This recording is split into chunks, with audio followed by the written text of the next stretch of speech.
안녕하세요. 영화당 시간입니다. 저는 이동수입니다.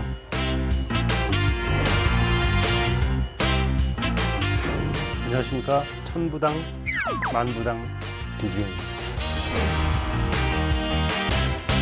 둘 중에 하나만 택하셔야 되는 거 아니에요? 눈치 봤어 지금. 네. 하라면서 이거 철새당원이야. 재밌다며. 천부당, 만부당 하라면서요. 아니에요. 딱입니다. 네. 딱 어울리고요. 자, 그럼 오늘 천부당, 만부당 당원이신 김중혁 작가님과 함께 저희가 다룰 영화가 바로 유승환 감독의 영화들입니다. 네. 오늘 주제를 유승환의 정면승부라고 붙여봤고요. 또 최근에 군함도가 개봉을 하기도 했으니까 네. 연관지어서 이렇게 기획을 해봤습니다. 네, 유승환 감독이 측면 승부하는 것도 있죠. 어떤? 아라한 장풍들 같은.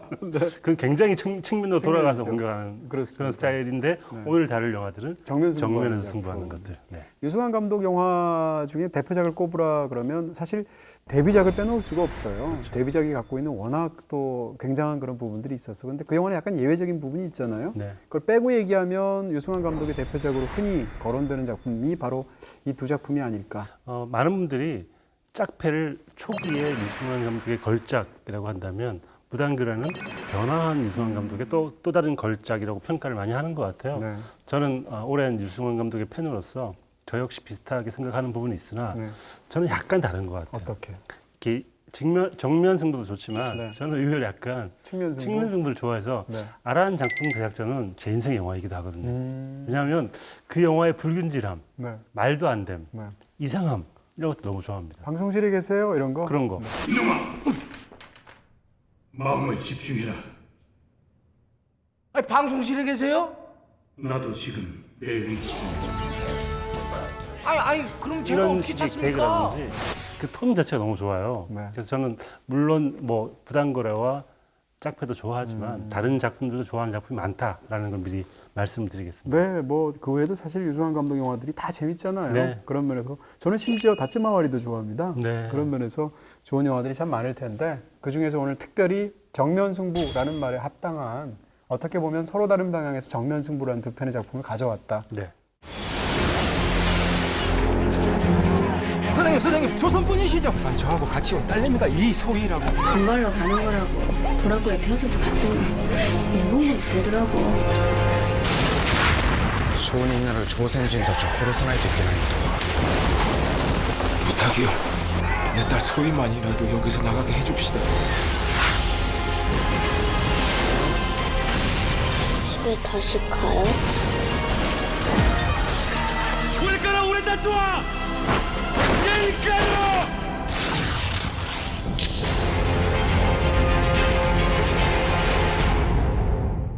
일단 유승환 감독의 어떤 전반적인 특성 이런 것들을 한번 네. 이야기할 필요가 있지 않을까. 한국에서 액션 장면을 가장 잘 찍는 감독 유승환 감독인 것 같아요. 뭐 본인 스스로가 또 액션 스타이기도 하시고요. 그리고요 정두홍이라는 또 좋은 파트너가 있었기 때문에 수많은 액션 명장면들을 탄생시키기도 했죠. 그렇습니다.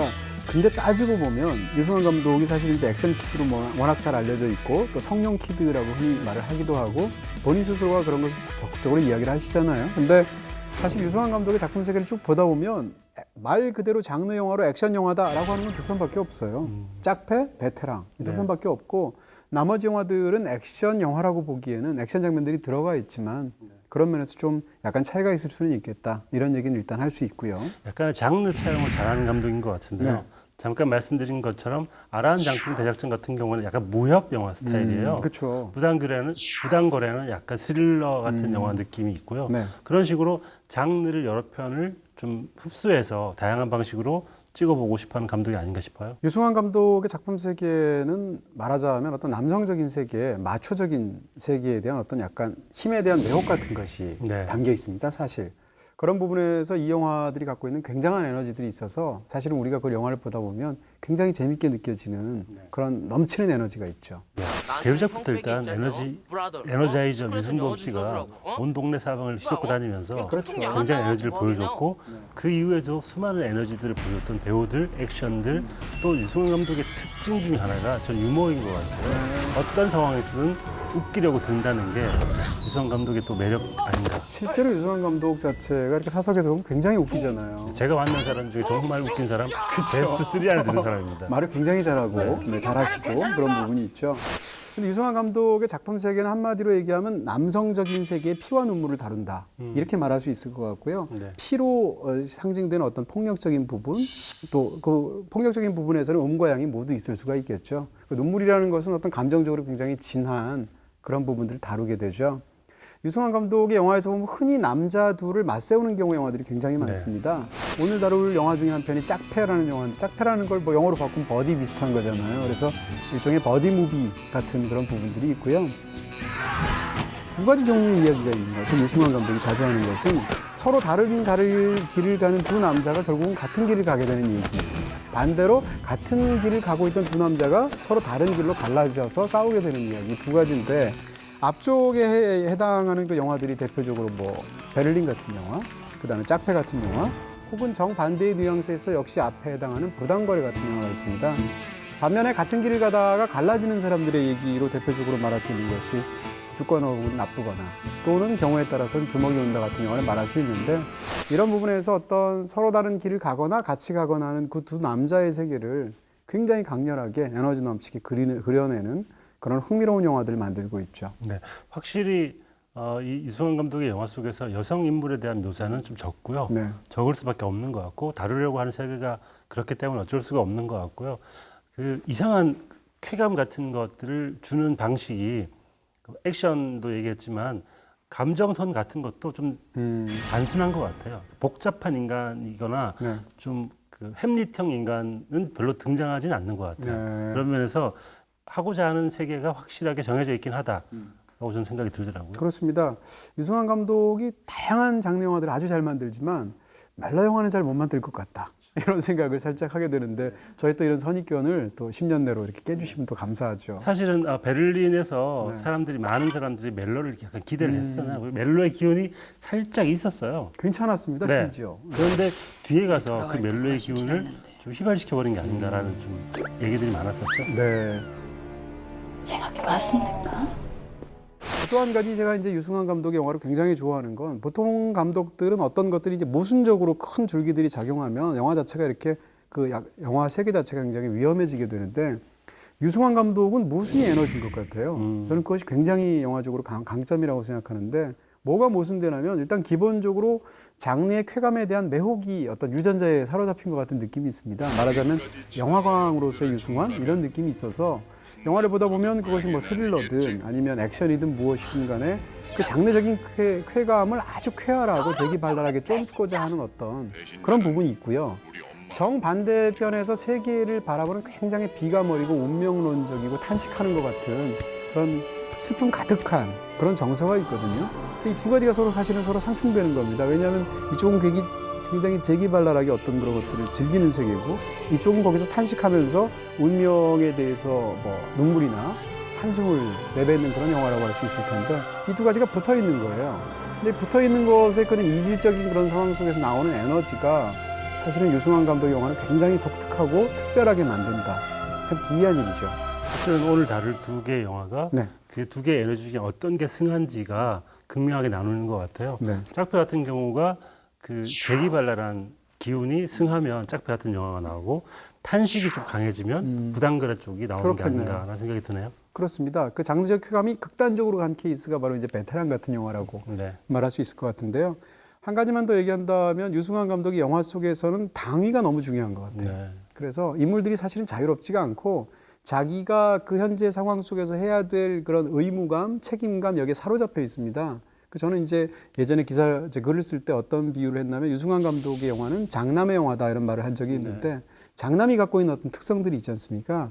본인이 책임을 져야 된다라는 느낌, 이런 것들이 극 중의 역사적인 사실이든 아니면 극 중에서 어떤 붕괴된 기존 질서를 회복하려고 하는 움직임이든 이런 식의 어떤 강력한 책임감을 갖고 있는, 그래서 오히려 삶 자체가 붕괴되기도 하는 그런 인물들의 이야기를 집중적으로 그려내고 있죠. ここの出来事を記憶する朝鮮人たちを一人たりとも残してはいけないということです 그걸 거야. 여기 있는 조선 사람들이 다 같이.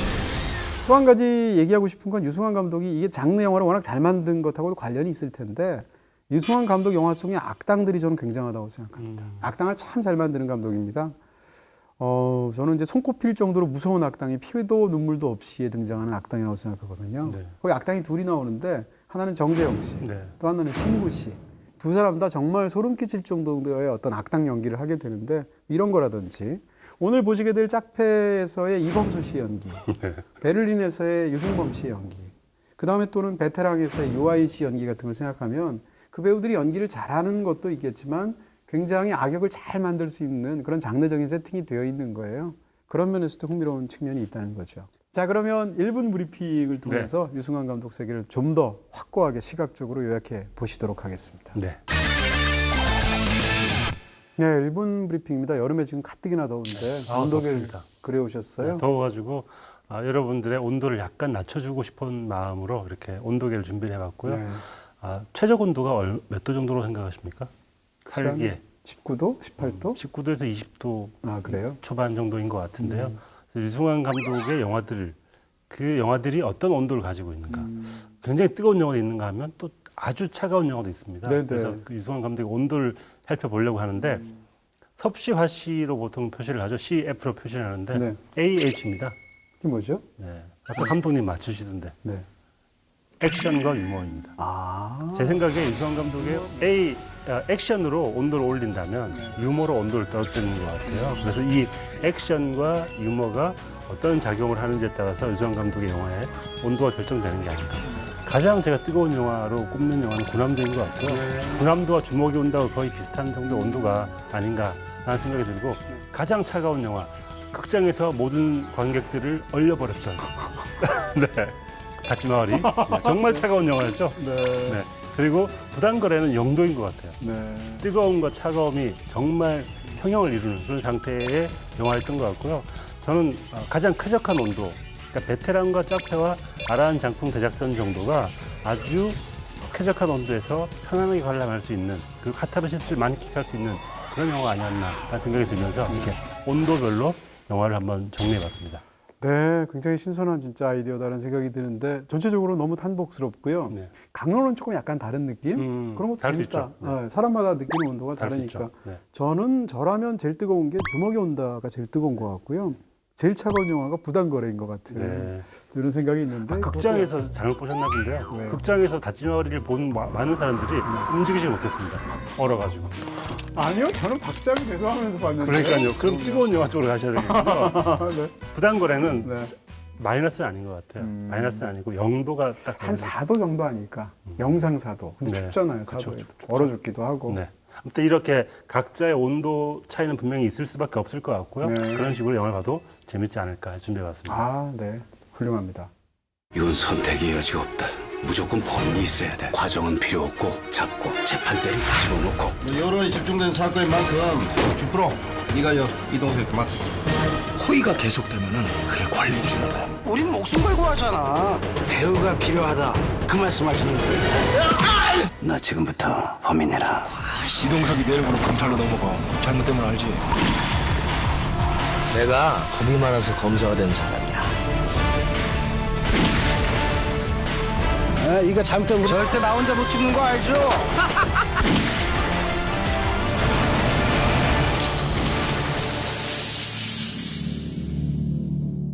첫 번째 작품은 부당거래입니다. 네. 정말 많은 분들이 유승환 감독의 최고작으로 부당거래 얘기하시는 분들도 많아요. 네, 저는 이 부당거래를 좋아해서 여러 번 봤던 기억이 나는데요. 이번에 다시 보면서 제목을 다시 생각해봤습니다. 뭐가 부당한 거지? 네. 각자 서로의 약점을 잡고 끝까지 싸우는 처절한 이야기잖아요. 네. 그거에 비해서 부당거래라는 단어가 너무 고생한 느낌이 약간 들기도 한다. 그렇게 될 수도 있죠. 네. 근데 한편으로는 굉장히 영화의 핵심을 너무 잘 요약한 그런 제목이다. 뭐 이런 생각은 있는데요. 네. 일단 저는 이 영화를 보면서 이 영화를 참 좋아하는데 좋아했던 이유 중에 하나가 예를 들면 미국 영화의 전성기가 언제냐 이렇게 볼 수 있잖아요. 근데 많은 영화사가들 저도 그렇고 70년대를 생각하는 경향이 있어요. 근데 70년대 미국 영화 생각하면 굉장히 사회적인 주제 이런 것을 장르의 틀 속에서 아주 잘 만든 그런 사실주의적인 작품들이 많은데 대표적으로 시드니 루맥 같은 작품, 특히 이제 그 중에서도 형사서 피코 같은 작품이 있습니다. 근데 이 영화가 굉장히 닮아 있는 느낌이 있습니다. 그래서 형사서 피코 같은 걸작이 담고 있는 캐릭터를 만들어내는 방식인데 혹은 거기 굉장히 뭐라고 그럴까요? 세상은 참 타락해 있고 그런 부분에서 어떤 형사의 고군분투를 다루고 있는데 그것 자체가 갖고 있는 굉장히 묵직한 어떤 목소리도 있고 반면에 아주 고전적이면서도 아주 유려한 화법도 있고 이런 것들이 부당거래에서 떠오르는 것 같은 그런 부분들이 있었죠. 네. 많은 분들이 이 영화를 보시면 황정민이라는 배우에게 감정이입을 하게 될 텐데 네. 선택을 잘못하는 과정을 계속 반복하는 것 같은 느낌이 있어요. 영화가 재밌어지려면 주인공들이 네. 나쁜 선택을 해야 됩니다. 네. 좋은 선택을 하면 영화가 될 수가 없어요. 그렇죠. 나쁜 선택을 하면서 그 나쁨이 또 다른 나쁨을 가져오고 계속 더 나빠지는데 어디까지 나빠지는지 보자. 뭐 이런 식의 그 방관적인 자세로 영화를 그럼, 보다가 네. 어느 순간 되면 맞아 저게 내 삶과도 닮아 있잖아 라는 생각을 하게 되는 영화였던 것 같아요. 그렇습니다. 그래서 연기에 관한 부분을 지금 말씀해 주셨으니까 어떻게 보면 황정민 씨와 유승범 씨가 서로 다르게 연기하잖아요. 네. 이 캐릭터도 굉장히 다른데 유승범 씨가 연기하는 이 주양 검사라는 이 사람은 기본적으로 다혈질에다가 막 세상에 대해서 자기가 다 모든 걸 다 아는 것처럼 말하고 싶어 하는 데다가 일단 투머치 토커지 않습니까? 말을 굉장히 많이 하죠. 아니 이게 사람 사는 게 이런 게 아닌데. 아 내가 잘못했네. 아 내가 큰 실수를 할 뻔했어. 떠버리고 싶어 하니까 권력을 휘두르는 재미에 사로잡혀 있으니까 반면에 이제 황정민 씨가 연기하는 최철기라는 형사는 굉장히 의문스럽고 비밀스럽고 그래서 무슨 선택을 할지가 궁금해지는 그런 부분이 있죠. 그래서 두 사람이 굉장히 차이가 있는데 뒤로 갈수록 어떻게 보면 이 차이가 점점 줄어들게 되는 그 모습 속에 사실은 굉장히 현실 비판적인 어떤 것들이 담겨 있는 영화라고 할 수 있죠. 잘 들어. 여기 이 중에서 범인 나온다. 기본적으로 저는 유승환 감독 영화들이 굉장히 뜨거운 영화들이라고 기본적으로는 네. 생각하는데요. 근데 많이 알려져 있는 것처럼 부당거래는 최초의 시나리오를 쓴 사람이 유승환 감독이 아니잖아요. 그렇죠. 박훈정 작가, 박훈정 감독, 신세계를 만들었던. 근데 또 약간 좀 덜 알려진 것 중에 하나가 뭔가 하면 박훈정 감독의 시나리오가 있다 해서 그걸 그대로 쓰는 게 아니거든요. 네. 그래서 각색자로 참여하기도 했고 실제로 많은 각색이 이루어지기도 했어요. 그런 의미에서 유승환 감독의 기존에 직접 시나리오를 쓴 영화랑 구분해서 보는 경향이 있는데 반드시 그렇지는 않다라는 게 일단 전제돼야 되는데 그럼에도 불구하고 기존 영화하고 좀 차이점이 있습니다. 이 영화가 감정적인 온도가 굉장히 낮고 네. 유승환 감독의 영화는 클라이맥스에서 감정적으로 막 폭발하는 것 같은 순간들이 있거든요. 근데 이 영화는 심지어는 후반부의 클라이맥스에 이르러도 유승환 감독 특유의 어떤 직접적인 페이소스 같은 것이 상당히 적게 들어가 있어요. 그런 의미에서 색다른 유승환 감독의 영화의 어떤 느낌을 맛보게 해주는 그렇죠. 네, 그런 느낌이 있습니다. 유승환 감독의 팬으로서 그동안 봐왔던 세계 같은 게 있잖아요. 그러면 지금까지 해피엔딩이 아니었던 적이 별로 많지는 않아요. 근데 이 영화의 특히 이 영화 부당거래의 마지막 어떤 결말 부분은 유승환 감독이 완전 새로운 영화구나, 새로운 경지를 보는 것 같은 그런 스토리 전개였던 것 같습니다. 그렇습니다. 페이소스를 줄이는 대신에 영화적인 파워가 늘어났다 이렇게 말할 수 있을 것 같은데요. 그런 면에서 어떻게 보면 그 결과로 한국 사회를 보면서 발언하는 어떤 비판적인 메시지 같은 것도 효과가 훨씬 더 커진 거예요. 그래서 많은 분들이 부당거래를 지금까지도 굉장히 인상적인 작품으로 기억하시는 것 같고요. 연기적인 측면에서 제가 이제 아주 작은 걸로 재밌는 건 뭔가 하면 감독 카메오가 굉장히 많이 나옵니다. 네, 그렇죠. 근데 다 연기를 재밌게 하세요. 대표적으로 감독 중에 아마 연기력이 거의 제일 좋은 분 중에 하나일 텐데 황병국 감독. 네. 영화에서 보시게 되면 국선 변호인으로 나오는데 30만 원 받아 30만 원. 이경미 감독도 잘 아시잖아요. 이경미 감독도 여기서 이제 국과수 그 직원으로 나오게 되죠. 이준익 감독도 재밌는 또 그런 카메오를 하게 되는데 카메오 말씀하셨지만 이 영화는 제가 보기에 역대급 캐스팅 아닌가 싶어요. 그러니까 지금 보면 정말 대단한 배우들이 많습니다. 일단 형사 그 팀에서 이희준 씨, 김민재 씨, 그리고 마동석 씨 이분들은 지금 활발히 활동하고 계시는 분들이고 그리고 또 한편으로는 저기 뭐 오정세 씨라든지 이런 아주 사소한 역할처럼 보이는 연기도 굉장히 훌륭한 연기자들이 해가지고 연기적인 측면에서 굉장히 짜임새 있는 영화였던 것 같습니다. 네, 뭐 훌륭한 영화는 사실 그 이루고 있는 거의 대부분의 것들이 다 훌륭하니까 이 영화도 이제 예외가 아닐 텐데 제가 초반에 유승환 감독 영화들이 어떤 그 남성적인 세계의 피와 눈물을 다룬다라고 얘기했는데 이 영화에까지 오게 되면 거의 남성이라기보다는 수컷이란 말이 더 정확할 것 같고요. 그 자체로 한국 사회의 축도이기도 하지만 그 자체로 정글의 세계 같기도 한데 이 수컷들끼리 이익에 따라서 생존에 따라서 서로 이제 이합 집산하는 것들을 보여주잖아요. 그러면서 어떤 지옥도가 펼쳐지는가라는 것이 영화의 화법이라고 말할 수 있는 부분이 있겠죠. 네, 이게 대사가 너무 좋은 게 많아요. 네. 유승환 감독이 일단 뭐 사석에서 말을 잘하긴 하지만 유승환 감독의 영화에서 빼놓을 수 없는 재미가 대사 듣는 재미거든요. 정말 기발한 대사들. 예를 들면 뭐 경찰대야 그거 결국은 줄기거든. 근데 이건 뿌리란 뿌라치 되는 거야. 야 차선 좀 바꿔봐봐. 뒤에 좌석 이런 식의 정말 경찰들이 그런 말을 쓸 것 같은 단어들을 잘 골라가지고 쓰는 것도 있잖아요. 그런 거 보는 재미도 순수했던 것 같습니다. 그렇죠. 여기 뭐 너무 유명한 대사 있잖아요. 호의가 계속되면 권리인 줄 알아. 이걸 가지고 이제 패러디가 돼서 심지어 둘리까지 나오게 되는 네. 수많은 패러디가 있었는데 이 대사는 진짜 명대사예요. 네. 호의가 계속되면은 그게 권리인 줄 알아. 상대방 기분 맞춰주다 보면 우리가 일 못한다고.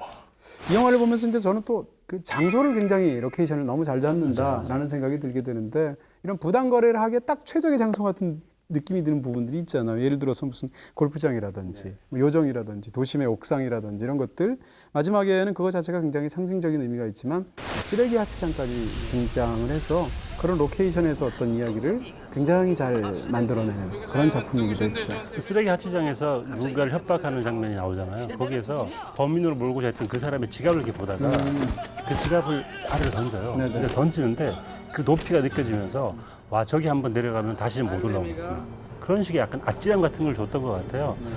마찬가지로 그 유해진 씨가 위에서 바라보면서 자신의 꿈을 얘기하면서 바라보는 그 장면 역시 굉장히 높이에서 얘기를 하는 거잖아요. 근데 한 번 떨어지면 돌아올 수 없기 때문에 그 공포가 높이감을 있으니까. 주기 위해서 장소들을 이렇게 세팅을 한 것 같습니다. 맞습니다. 그 부분이 분명히 기본적으로 인물들이 갖고 있는 공포라고 말할 수 있을 거고요. 이건요 칼집 놓는 대신 몇 년 대타 뛰는 거하고 차원이 틀린 일이에요.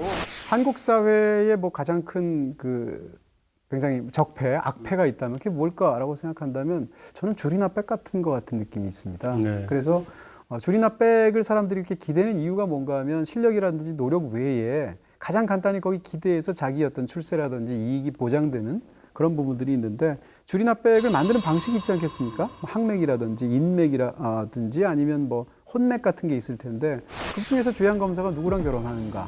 서로 어떻게 연결이 되는가? 그래서 뭐 경찰, 검찰, 언론, 기업 이런 것이 이렇게 서로 막 엮어가는 그 과정을 보게 되면 이 영화가 한국 사회를 비판하는 맥을 정확하게 잡고 있다라는 생각이 드는 거예요.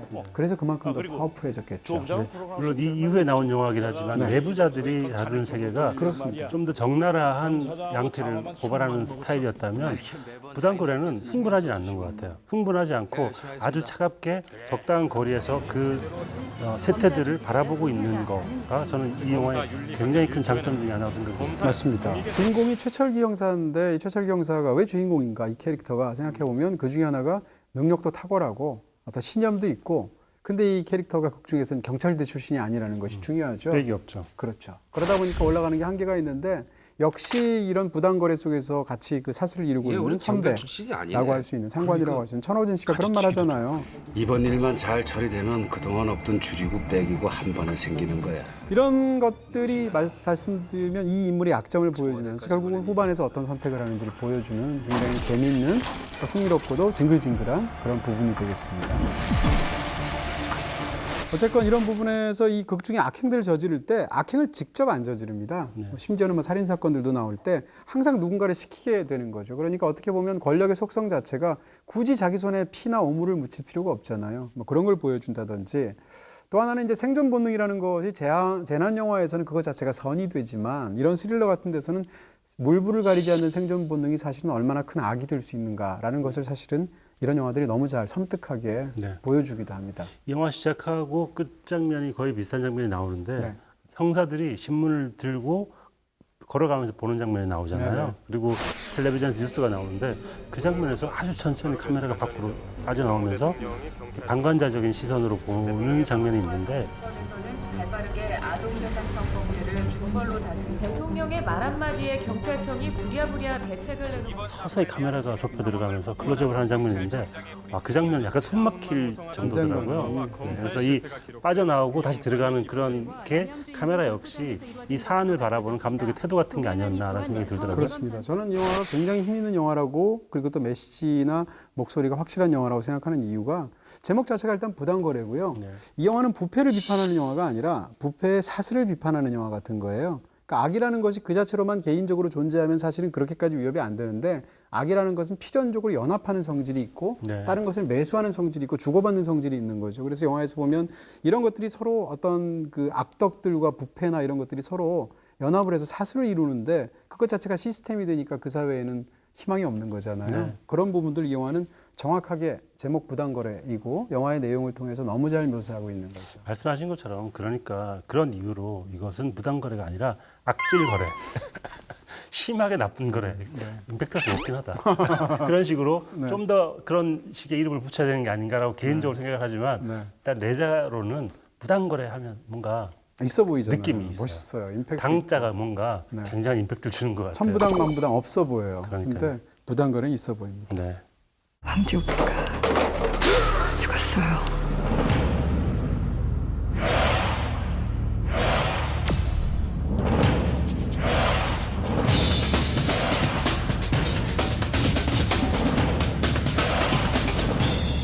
야, 니들은 집에 삼촌도 없냐?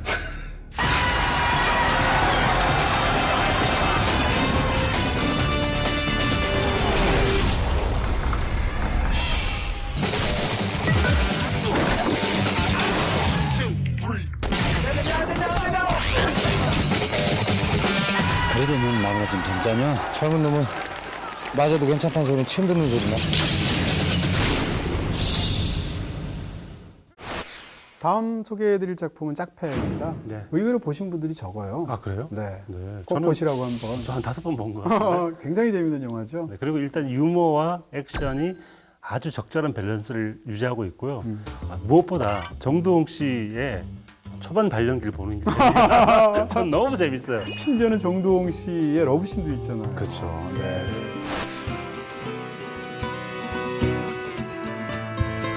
어떻게 지내는겨?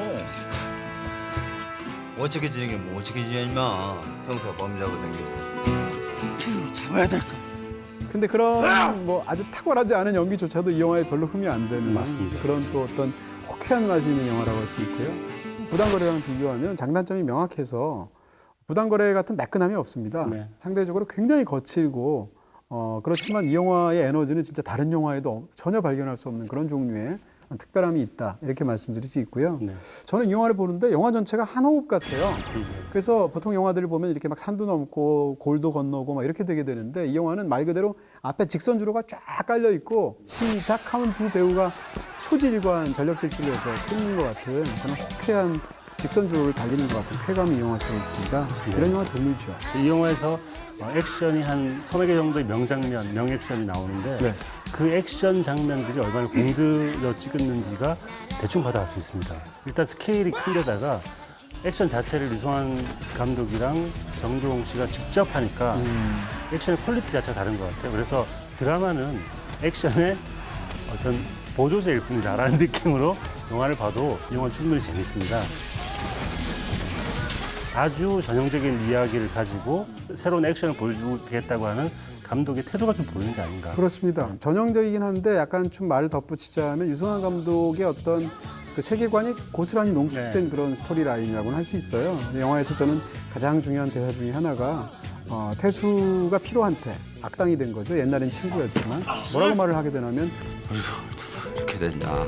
그것이 사실상 데뷔작의 핵심 주제이기도 하고요. 그러면서 펼쳐지는 어떤 그 비감 가득한 세계의 어떤 축도 같기도 하죠. 다만 그것이 이제 액션 영화라는 장르에 얹혀져 있으니까 상대적으로 좀 더 관습적으로 보이는데 어쨌든 그 세계는 유승환 감독이 가장 잘 만드는 세계이긴 합니다. 네. 그 공간 얘기 아까 부담거래 할 때 말씀드렸는데 이 영화는 유승환 감독이 자기가 하고 싶은 이야기를 하기 위해서 여러 군데의 공간을 가지고 와서 네. 하나로 짜깁게 한 느낌이 있어요. 예를 들면 실내 술집 장면은 약간 홍콩 영화, 중국 영화의 객잔 느낌이 나고요. 그렇죠. 그리고 바깥에서 누군가를 협박할 때 아주 그 널따란 강이 나오는 곳에서는 굉장히 한국적인 풍경을 보여주기도 하고요. 목욕탕이라든지 이런 식 공간 활용을 굉장히 잘하는 네. 어떤 영화였던 것 같아요. 뭐 일본식의 다다미 방 같은 그렇죠. 거 다다미도 나오기도 하고요. 있었고. 거기서도 액션이 펼쳐지죠.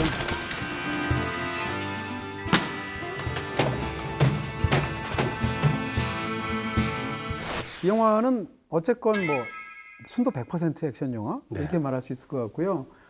유승환 감독이 애초에 그 인터뷰에서 초반에 그런 말을 예전에 한 적이 있지 않습니까? 데뷔 때 나는 액션 영화에서 배우가 하고 싶어서 영화를 처음 시작했다 이런 얘기를 한 적이 있는데 유승환 감독이 이 영화 이후로는 본인의 영화에 출연을 이렇게 중요한 비중으로 한 적이 없습니다. 네. 그 이유가 제 생각엔 이 짝패로 원을 다 풀었기 때문에 그만큼 아닌가 했다. 네. 생각이 들 정도로 정동원 감독과 둘이 말 그대로 짝패로 나와서 정말 액션의 끝을 보여주는 것 같은 해보니까 힘든 것도 있을 것 같고 네. 나이도 이제 좀 그랬던 것 같아요. 그런 것 같아요. 심지어는 영화를 찍다가 부상을 당하기도 하고 네. 예전 같지 않다는 걸 느꼈다고 하는데 다시 몇몇 장면들을 봐도 진짜 액션들이 정동원 감독은 말할 필요도 없고요. 유승환 감독도 진짜 굉장하더라고요.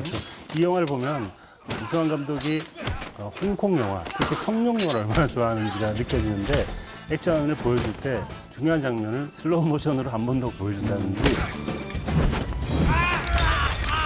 공간들을 이용해서 막 도망갈 때 위에 서서 일하는 인부들의 모습을 잠깐 보여준다든지 이런 게 홍콩 영화, 특히 성룡 영화에서 자주 보여준 장면이거든요. 성룡이 가장 잘하는 것 중에 하나가 공간 활용, 그렇죠. 공간에 있는 소도구 활용 이런 것들인데 그런 것들이 이제 이 영화에서 굉장히 잘 되긴 하죠. 근데 기본적으로 그럼에도 불구하고 짝패는 굉장히 뒤로 갈수록 처절한 부분들이 강조가 되기 때문에 뒤로 갈수록 성룡 영화하고는 달라지는 부분이 네, 분명히 그렇죠. 있고요.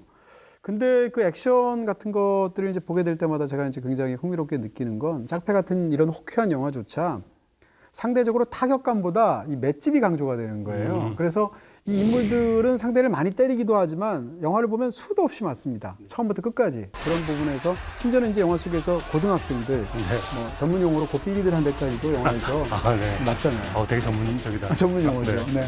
근데 그런 장면들까지 이 인물들은 수시로 맞고 그 맞은 것을 맷집으로 계속 견디다가 맨 마지막이 되면 거의 붕괴 상태에 이르게 되잖아요. 그런 처절감이 사실은 이 영화의 굉장한 그런 핵심으로 남아있기도 합니다. 니들은 집에 삼촌도 없냐? 마지막 클라이맥스에 진짜 엄청나게 길면서도 굉장히 재밌는 그런 액션 시퀀스가 나오게 되는데 처음에 마당에서 상대들을 수십 명을 상대로 막 싸우게 됩니다. 싸우다가 이제 힘에 붙이니까 중간에 그 나무 문을 이렇게 빗장을 질러서 못 들어오게 하는데 여러 사람이 미니까 들썩들썩거리죠. 그 순간 두 사람이 이렇게 등을 딱 맞대고 이 몰려올 적들을 생각하면서 딱 이렇게 하는 장면이 있는데 사실상 어벤져스의 그 유명한 장면을 선취한 게 아닌가 싶은 생각이 들 정도로 네. 한 두 명만 더 있었으면 좋았을 텐데. 뭐 둘밖에 없다는 게 좀 그렇긴 한데요. 둘이 딱 등을 맞댔을 때 아 저런 게 짝패지 라는 느낌을 주는 그 장면도 참 좋아합니다. 저 영화의 제목인 짝패라는 단어가 그 장면에 딱 어울리는 그런 제목이죠. 네. 그리고 이제 액션 장면들을 얘기 안 할 수가 없을 것 같은데 영화에선 정말 훌륭한 두 개의 액션 시퀀스가 있다고 할 수 있어요. 먼저 얘기할 수 있는 건 중반에 들어가 있는 도심 한복판에서 이제 사거리의 정 가운데에서 싸우게 되는데 어떻게 보면 두 사람은 싸움에 진짜 일가견이 있는 그런 사람들이잖아요. 근데 상대들이 고등학생들인 거예요. 각종 고등학생. 그렇게 얘기할 수 있습니다. 사거리에 있을 때 네 군데서 이제 그 적들이 몰려오게 되는데 한쪽은 이제 비보이들이 몰려오고 한쪽은 이제 여학생들이 또 한쪽에서는 야구팀 또 한쪽은 하키팀 네. 이렇게 해서 올려오는데 원성이 하키팀이 있나? 네, 그런 생각이 들게 하는. 네. 그럴 수는 있겠네요. 근데 그 장면이 뭐라고 할까 좀 그 장면 굉장히 좋아하는데 싸움의 시작을 보면 비보이들이 마치 이렇게 탑스핀을 한다든지 이런 몇 가지 행동들을 하면서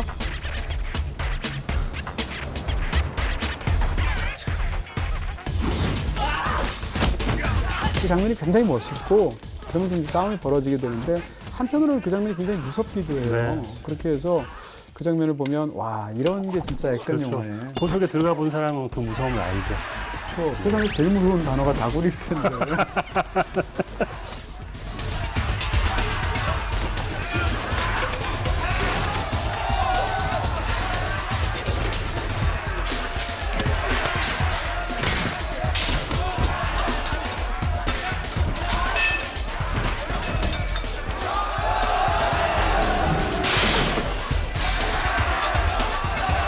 부분에서 그 장면이 너무 재밌게 잘 보여주는데 근데 들어와서 다 물리치는 게 아니라 도망갑니다. 둘이. 도망가면서 계속 싸우게 되는데 그 장면들이 이제 세팅이나 이런 것들이 굉장히 재밌게 잘 만들어져 있죠. 사실 어린 시절에 싸울 때도 이 둘이 더 친구들과 함께 도망가면서 싸움에서 도망치면서 끈끈해진 정을 과시했던 친구들이거든요. 네. 어찌 보면 굉장히 많은 적과 싸우는 담대한 용기 네, 네. 그리고 잘 도망갈 줄 아는 신속하고 민첩한 발 이 두 개를 가진 주인공들이었던 것 같습니다. 네. 그렇게 말씀하시니까 굉장히 지적인 싸움 같은 네. 느낌이 드네요. 네. 그리고 이제 마지막 그 액션 시퀀스, 그 기나긴 액션 시퀀스를 말씀드릴 수밖에 없는데 이 중반부의 액션 시퀀스가 굉장히 발랄하면서 재기발랄한 그런 것들을 너무나 이렇게 알콩달콩 재밌게 잘 이렇게 보여주는 그런 액션 시퀀스라면 후반부는 처절감이 너무 강조가 돼서 특히 맨 마지막에 사실상 살아남은 자의 얼굴과 그 자가 입에서 내뱉는 욕설로 영화가 끝나게 되잖아요. 그렇죠. 그래서 굉장히 강렬한 장르적이기도 하지만 그 이상의 최상의 결론이 없을 것 같은 네. 그런 멋진 장면으로 끝이 나기도 합니다. 그래서 앞쪽에는 칼이 등장하지 않는데 이 다다미 시퀀스부터 칼이 등장하고 그때부터 뱀이 배기 시작하거든요. 그때부터 이제 상처 입기 시작하고 마지막 액션 시퀀스에서 사람에 따라서는 이게 단계별로 싸우게 되니까 뭐 사막유의 같은 걸 생각하시는 분도 있고 경우에 따라서는 그 공간적인 세팅 때문에 힐빌 같은 영화를 생각하시는 분도 있죠. 근데 이 영화가 갖고 있는 어떤 처절한 뉘앙스는 오히려 장철의 무슨 복수 같은 영화 그렇죠. 이런 쪽하고 굉장히 가깝다는 생각이 들고요. 중간에 골목에서 싸우는 장면 이런 건 또 이제 장군의 아들 같은 느낌도 있습니다. 부감으로 딱 비출 때 이런 여러 가지 지점들이 영화 속에서 굉장히 흥미롭게 들어가 있어서 영화를 다 보고 나면 결국은 이것은 유승환 감독의 한 시기를 일종의 결산하는 그런 작품이기도 하면서 유승환 감독이 영화에서 즐겼던 모든 취향이 다 종합되어 있는 것 같은 그런 또 굉장히 흥미로운 부분이 있겠죠. 공간 역시 액션을 위해서 빌려온 공간들이 많고 사람들, 그 관계 역시 액션을 위한 뭐 고등학생들 관계라든지 지역의 조직 폭력배라든지 액션을 위한 관계 설정이었던 것 같아요. 하고 싶었던 액션들을 관계와 공간 속에서 마음껏 해봤던 그런 영화였던 것 같고요. 공간을 말씀드렸는데 여기에서는 사실 충청도 사투리를 빼놓을 수 없을 것 같아요. 이 무서움을 만들어내기도 하고 그 사람들 특유의 낙천성 같은 걸 보여주기도 하잖아요. 전 좋아하는 장면이 정동욱 씨의 연기라고 생각을 하는데 괜찮아요. 우린 때와 장소를 안 가리니까. 야, 영장이 없어서 그렇지. 반합법이 임마. 그 연기가 너무 저는 귀엽고 되게 재밌었어요. 네, 인생 연기군요. 그렇죠. 네. 근데 그 앞쪽에는 이범수 씨와 살수로 나오는 그 역할들이 얼마나 충청 사투리가 무서울 수 있는지를 보여주죠. 거기 약간 고문하면서 이렇게 한 사람 앞에서 칼 갈고 뭐 이런 장면들 보면 엄지부터 잘라요. 엄지부터 잘라요. 엄주로 해보지 뭐. 하긴 뭐 어차피 다 잘라버릴 건데 아무래면 어때요? 처음부터 너무 숭악스럽잖아. 왜 바빠서 그래? 오늘 따블 뛰어? 말이 느려서 너무 무섭잖아요. 엄지부터 자를까요? 어깨부터 자를까요? 뭐 이런 식으로 얘기하는데 너무 무서운. 그것이 무슨 마치 채소 다루듯이 이렇게 말을 하게 되는데 충청도 사투리가 누아르랑 결합이 되면 얼마나 무서워질 수 있는지를 보여준 장면이 아닐까. 그렇습니다.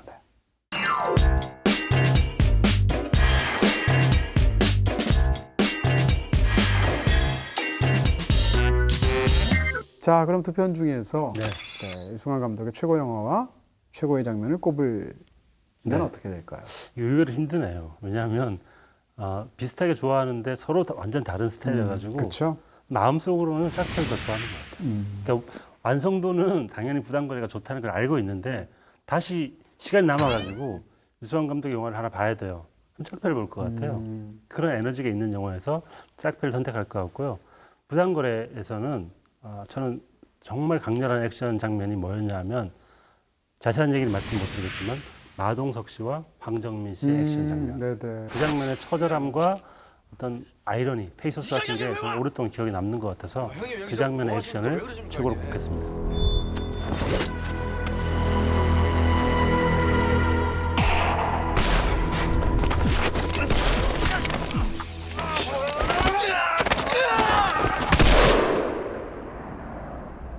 저도 마찬가지로 두 작품 사이에서 좀 고민이 되는데 두 작품이 너무 달라서 어떻게 보면 두 작품의 관계가 이준익 감독으로 얘기하자면 최근에 우리가 얘기를 했으니까 사도와 황산벌의 관계 같아요. 그러네요. 사도는 아주 매끈하게 잘 만든 영화인데 황산벌은 아주 거친데 거기 이상한 에너지가 있는 이런 영화인데 비교를 그렇게 할 수 있을 것 같고요. 이 경우에 저는 사도보다 황산벌을 더 좋아하거든요. 네. 마찬가지로 이 두 영화 중에서 굳이 하나를 고르라면 둘 다 좋아하지만 짝패를 더 좋아합니다. 의외인데요? 네. 짝패를 더 좋아하고요. 짝패는 정말 최고의 한국 액션 영화 중에 한 편이라고 생각하고요. 최고의 장면도 저는 짝패에서 고르겠습니다. 아까 잠깐 말씀드렸던 중반부에 등장하는 장면, 그 장면의 어떤 그 동적인 리듬이나 쾌활함이나 또는 그 장면을 보면서 두 인물이 죽으면 어떡하지 이렇게 생각 안 하잖아요. 그렇죠. 네. 우리는 이제 즐기게 되는데 그런 어떤 장르적인 쾌락을 우리가 마음껏 유희로서 즐길 수 있는 거의 극단까지 간 굉장히 재밌는 장면이라고 생각하거든요. 네. 그런 면에서 짝패 중반부에 들어가는 100명이 넘는 고교생들하고 싸우는 장면을 고르겠습니다.